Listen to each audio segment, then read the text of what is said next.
Bonjour à tous. C'est un plaisir de revoir ceux qui reviennent du camp, ceux qui reviennent des vacances. Je suis un peu désolé de notre absence dimanche dernier et ça ne se reproduira pas beaucoup d'ici là tout ça. Donc on est avec vous, on est content d'être avec vous dans cette famille. Et je trouve que c'est effectivement super parce qu'on a entendu les bonnes nouvelles de ce camp. Et puis on a aussi les enfants qui reprennent. J'espère que il y aura la reprise du groupe de jeunes bientôt aussi. En tout cas, je nous invite à ouvrir la parole de Dieu à la lettre de Paul aux Romains, Romains chapitre 8. Et nous allons lire quelques versets. Romains 8, et nous allons lire les versets 1 à 13.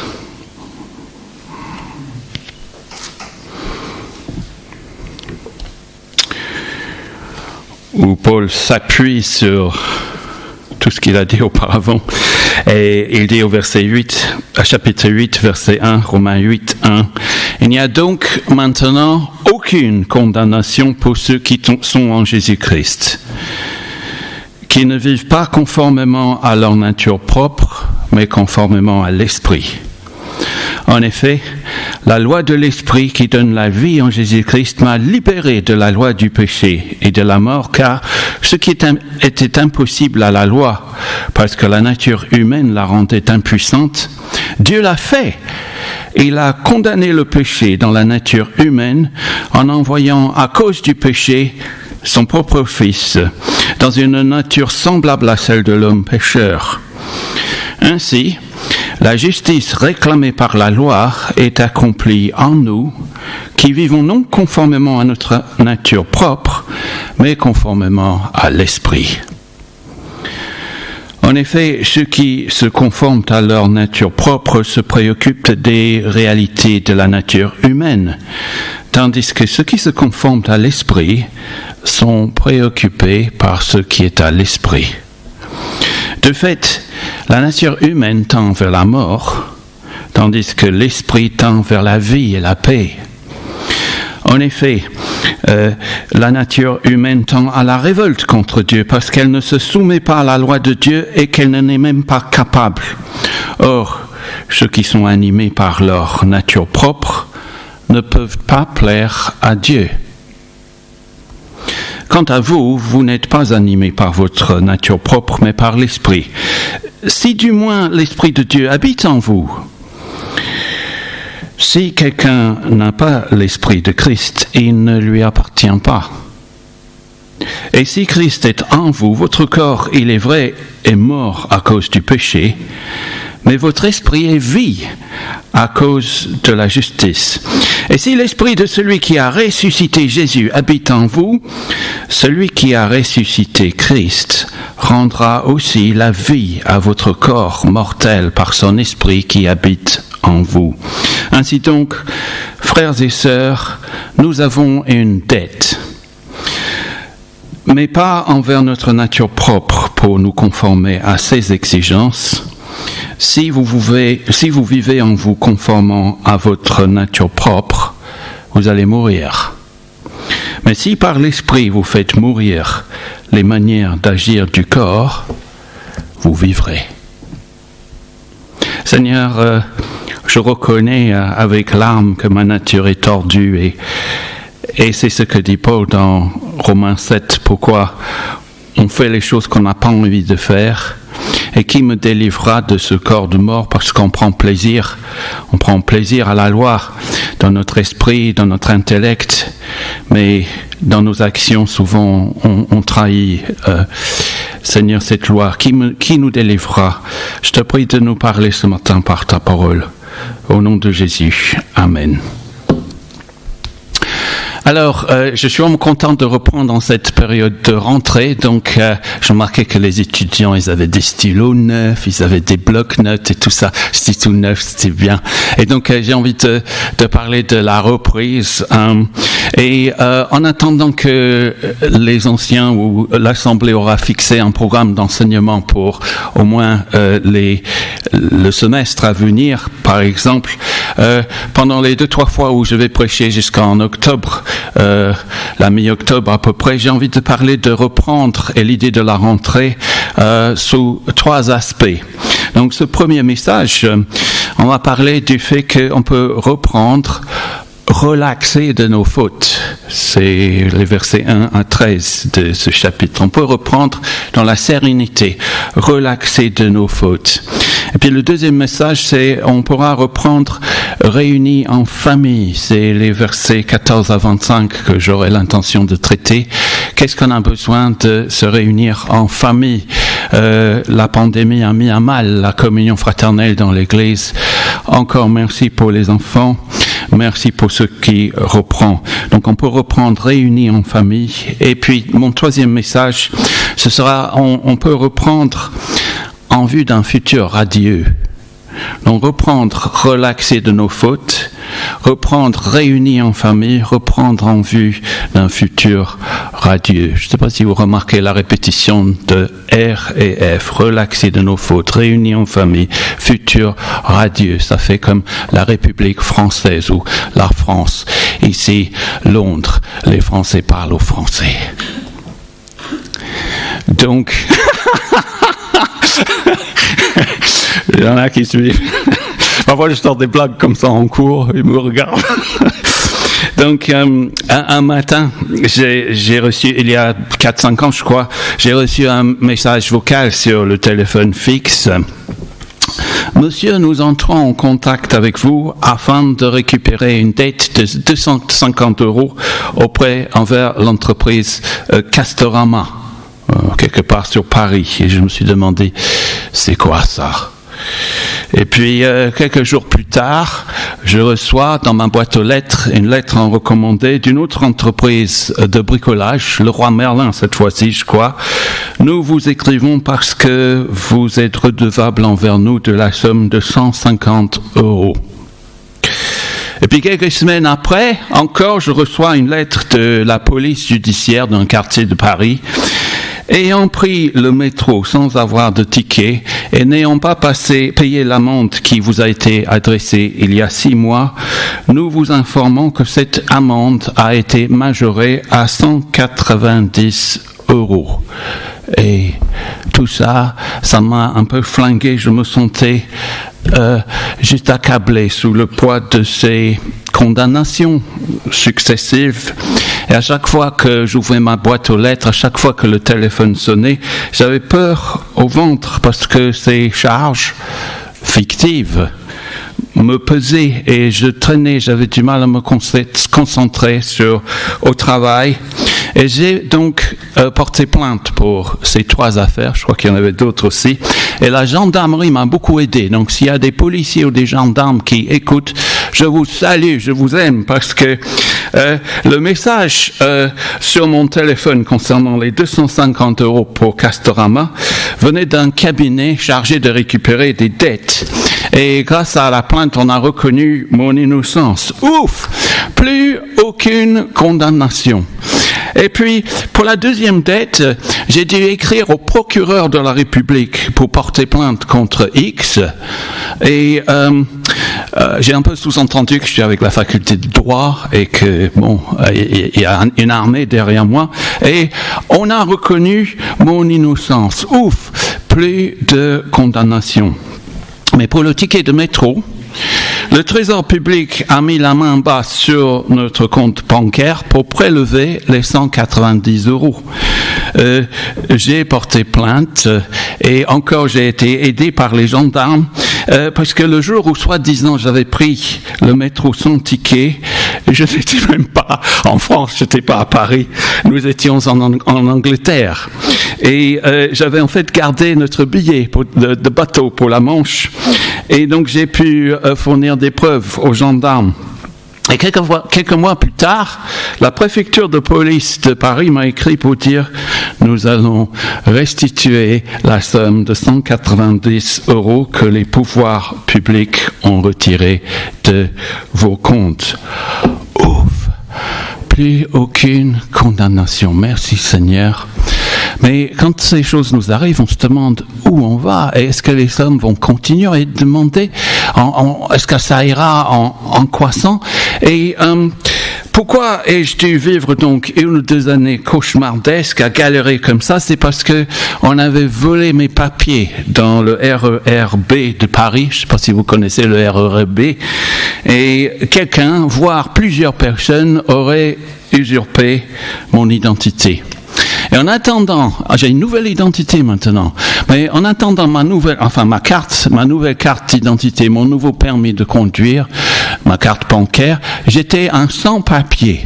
Je ne savais pas où j'allais et il fallait que j'aille à la gendarmerie tous les mois, je crois, pour valider le fait que mes papiers n'étaient pas encore arrivés. C'était stressant.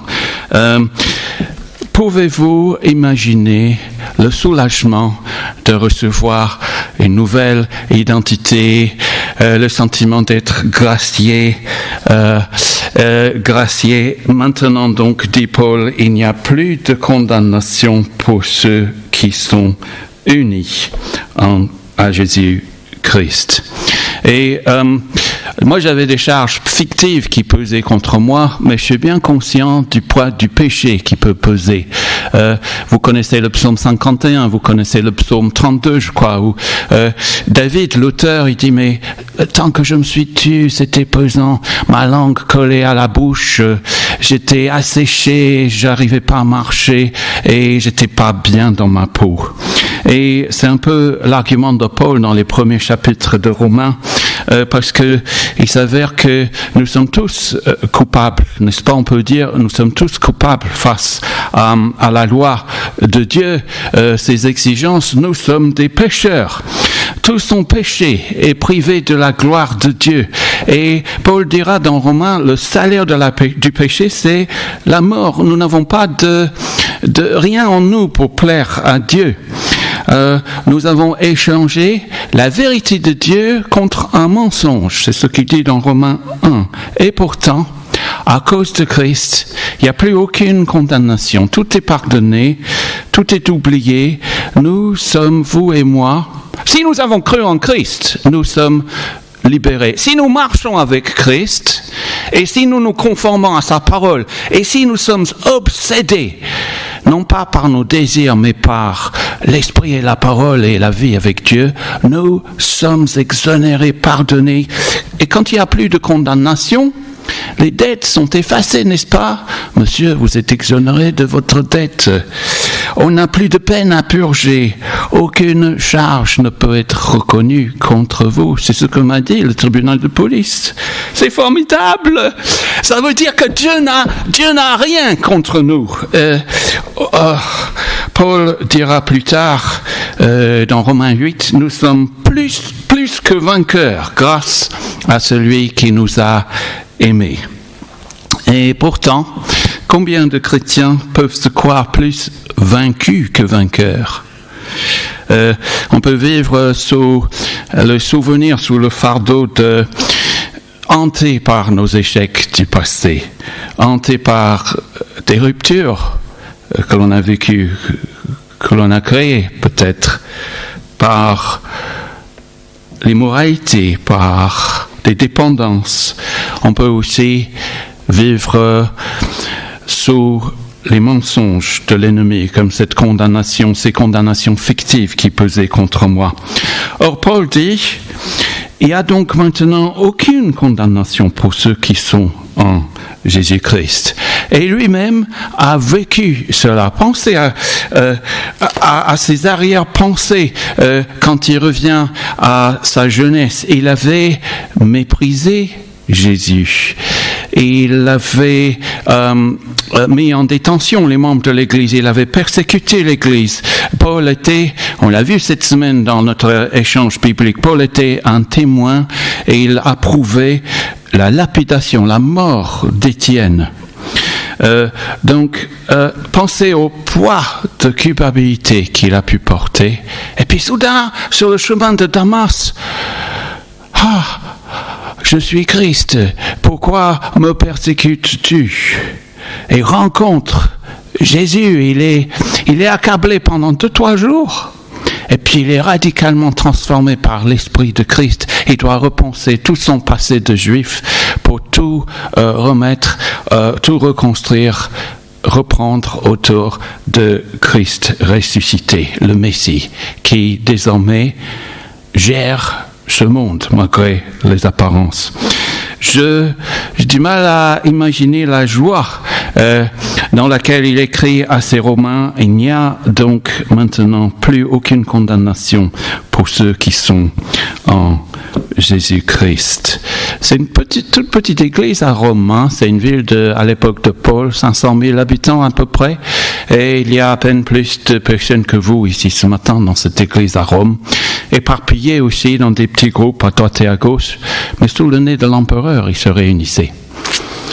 Et Paul continue en disant, mais au verset 2, si il n'y a plus de condamnation pour ceux qui sont en Christ, nous ne sommes plus esclaves du péché.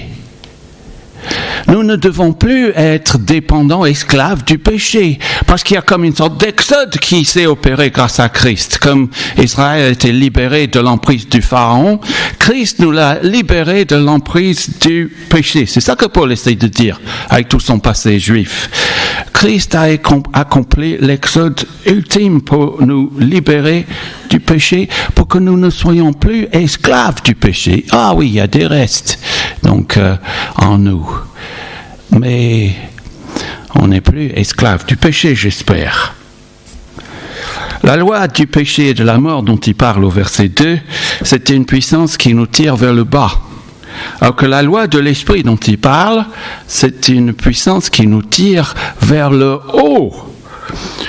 Combien de personnes ici ont pris l'avion? Ouais, ça fait pas mal, hein. Jean-Yves, t'as pris l'avion, t'as pas levé la main. Donc,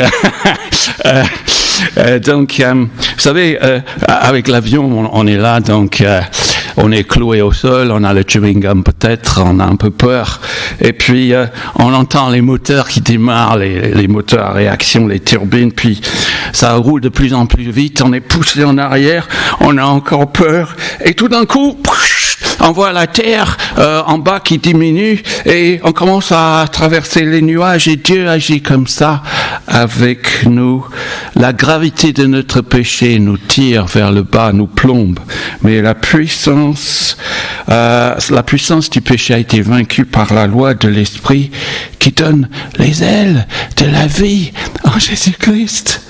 Et en Christ, on est comme dans cet avion, on décolle par l'esprit, la puissance de l'esprit qui nous donne des ailes pour surmonter la puissance de cette loi du péché, de la mort qui veut nous tirer vers le bas. C'est incroyable, hein?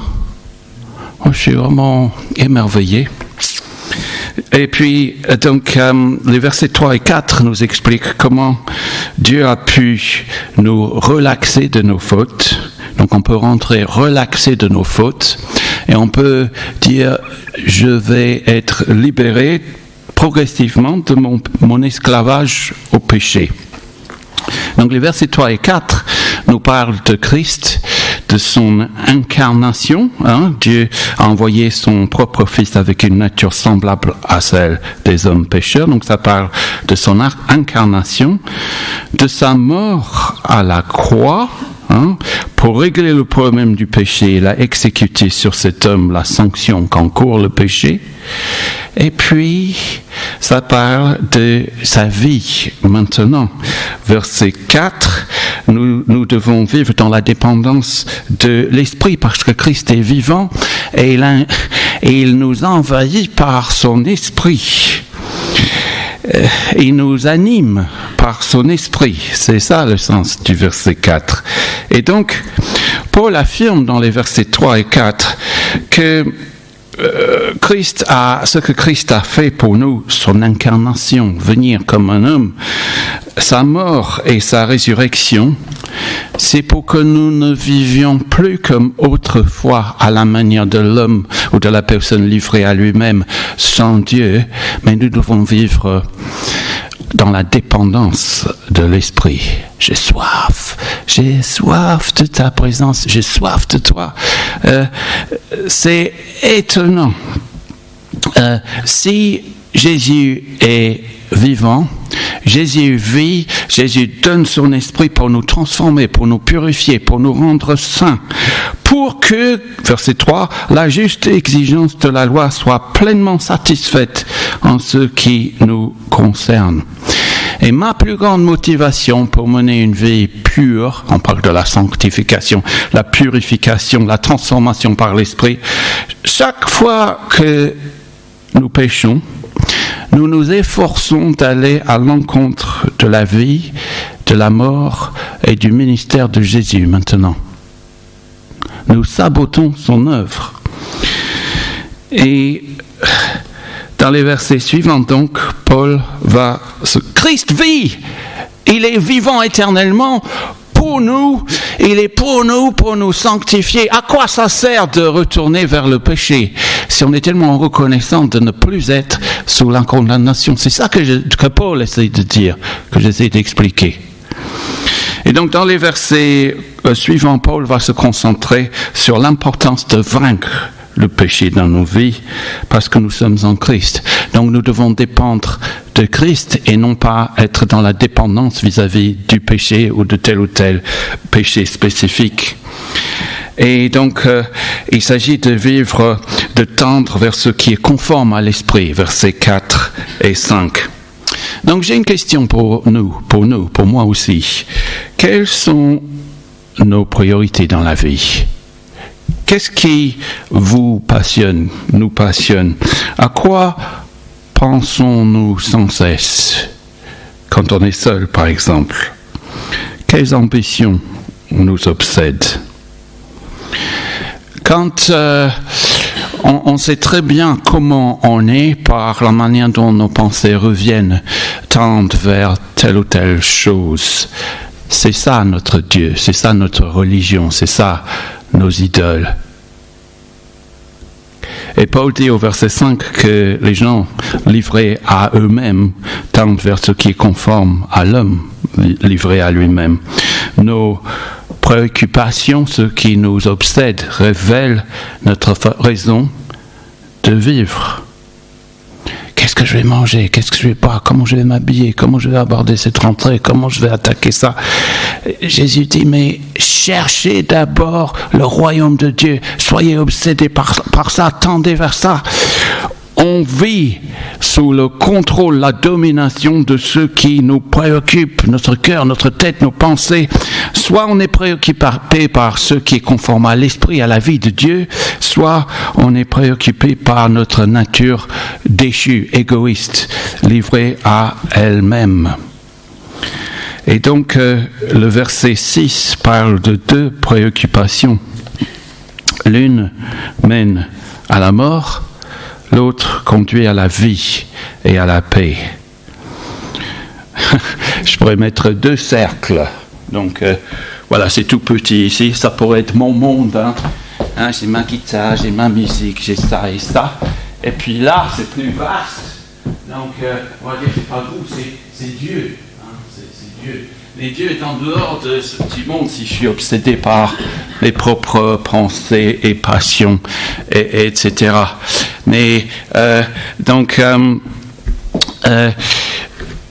Paul dit que il fait le contraste entre la nature humaine animée par ses propres désirs et la personne animée par le Saint-Esprit qui est ouvert à l'irruption de Dieu dans sa vie sans cesse, qui communie avec lui.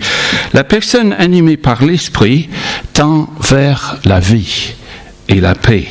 Et la vie en abondance, la Bible dit sans cesse, la vie en abondance, c'est de connaître Dieu. Je veux le connaître, dit Paul, dans ses souffrances aussi, et d'être en communion avec lui, parce que c'est là, malgré tout, on est totalement épanoui. On n'est jamais totalement, mais parce qu'il y a toujours des choses qui vont mal dans ce monde déchu, mais on est plutôt épanoui quand on marche selon l'Esprit, selon Dieu, selon sa parole, et non pas selon nos désirs. Et là, l'Esprit de Dieu envahit notre esprit Et le chemin de notre vie, nos habitudes, etc., se conforme de plus en plus à la volonté de Dieu. C'est jamais parfait, mais on vient en croissant vers la vie éternelle et on rencontre Dieu dans sa gloire. Amen. Le sentier des justes, c'est une lumière croissante. Vous connaissez ce verset dans les Proverbes, je crois. Oui, dites-moi. Oui, le chemin du juste est comme la lumière dont l'éclat va croissant jusqu'au plein jour. C'est génial. Montre-moi l'aurore. C'est touchant ce chant. Et Jésus a fait poindre l'aurore, et plus que ça, il brille dans nos cœurs, dit Paul. Le jour est venu, et Paul dit « Réveillez-vous » dans Romains 13. La nuit est passée. Et donc la personne animée par l'Esprit tend vers la paix. C'est ça que dit Paul au verset 6. L'Esprit tend vers la vie et la paix. Et la paix, c'est tout l'opposé de la peine engendré par le péché, ce sentiment de sécheresse, de déconnexion, de séparation d'avec Dieu, de se sentir éloigné des autres aussi. La paix, c'est l'esprit tranquille et cette tranquillité qui vient du sentiment d'être réconcilié avec Dieu. Il n'y a plus aucune condamnation pour ceux qui sont en Christ. Et puis dans le psaume 32, qui est un de mes préférés, il dit quelque chose du genre, si j'arrive à le trouver, « Heureux celui dont la transgression est enlevée et dont le péché est pardonné. Heureux la personne à qui l'Éternel ne tient pas compte de sa faute et dont l'esprit ne connaît pas la ruse. » Nous avons une double nature, n'est-ce pas? Et cette double nature doit être conquise par une obsession avec la nature de l'esprit que Dieu veut nous donner. Eh bien, une autre manière dont la paix se manifeste, c'est surtout par l'absence de crainte face à la mort et face à la possibilité de rencontrer Christ, la certitude de rencontrer Christ. Il n'y a donc maintenant aucune condamnation pour ceux qui sont en Jésus-Christ, parce qu'on vit cette paix réelle d'être en communion, réconcilié avec Dieu. Et donc, si je vais me confiner au petit cercle de ma vie, on a peut-être appris à faire ça pendant le confinement. Si je reste comme ça, je vais me couper de la source de la vie. Et donc, je vais courir vers la mort. C'est ce que dit Paul dans les versets 7 et 8. Parce que par nature, on ne peut pas plaire à Dieu. Il résume ce qu'il a déjà dit dans Romains 7, c'est que la nature humaine est en révolte contre Dieu. Dieu est la source de vie. Donc, on est foncièrement hostile à Dieu. Et on est incapable de nous réformer tout seul par nos propres efforts. Et donc, si on vit sans cesse dans une attitude de haine et d'hostilité, d'amertume peut-être contre Dieu, on ne peut pas lui plaire. Et donc, le verset 9 affirme que si quelqu'un n'a pas l'Esprit de Christ, il ne lui appartient pas. Il n'est pas sauvé, il n'est pas chrétien. Et donc il vit, c'est choquant, mais on n'entend pas ça très souvent, mais c'est le message qu'on doit donner. Il vit sous la juste condamnation de Dieu. Dieu n'est pas injuste. C'est une évidence qu'il a tout créé. C'est une évidence qu'on a un sens moral. Sinon, à quoi ça sert de gérer une république ou d'avoir une vie de famille ou de progresser dans la vie? Parce qu'on voit que tout ça, c'est en voie de désagrégation. Et Dieu nous a créés, ça marche beaucoup mieux quand on marche selon l'esprit, selon la parole, selon la volonté de Dieu. Il nous a créé, Dieu, pour nous épanouir dans une relation avec lui. Et voilà pourquoi il va tout renouveler. Donc, qu'est-ce qui se passe à la mort? On n'en parle pas très souvent. Le corps peut être enterré ou brûlé. Et l'esprit va rejoindre le Seigneur en attendant qu'il revienne avec donc c'est racheter, mettre de l'ordre sur la terre, et là, nos corps seront ressuscités comme un mariage pour rejoindre notre esprit. Nos esprits, on sera intégralement restitués, comme le monde sera entièrement renouvelé. On est d'accord ? J'essaie d'expliquer ça parce qu'on en parle très peu dans les églises, et ce sera l'espérance dont Paul parle. Et souvent on privatise le salut. Ah, c'est mon Seigneur, c'est tes péchés, c'est mes péchés. C'est ça, c'est vrai, mais c'est beaucoup plus que ça. Christ a démarré un bouleversement de tout le cosmos avec sa résurrection. Et il commence avec nous, il veut que l'on transforme par notre témoignage, il veut transformer d'autres par notre exemple. Donc on ne peut pas juste rester entre nous, on doit faire quelque chose en tant qu'Église et parler au travail, en famille, de cette espérance. Il n'y a plus aucune condamnation pourvu que l'on se confie à Christ pour le salut. Sinon, on vit sous la juste condamnation de Dieu. On s'occupe de ces petites affaires. Ah, j'ai ma voiture, j'ai mon appart, mon logement. Mais c'est pas ça la vie. Merci Seigneur pour les succès, mais est-ce qu'on sait aussi vivre avec lui dans les échecs ? Et on va être dévêtu de tout ça, on va perdre progressivement. Et c'est là où le Seigneur grandit de plus en plus pour nous. Cette lumière croissante. Alors qu'est-ce qui prouve que je suis en relation avec Dieu ?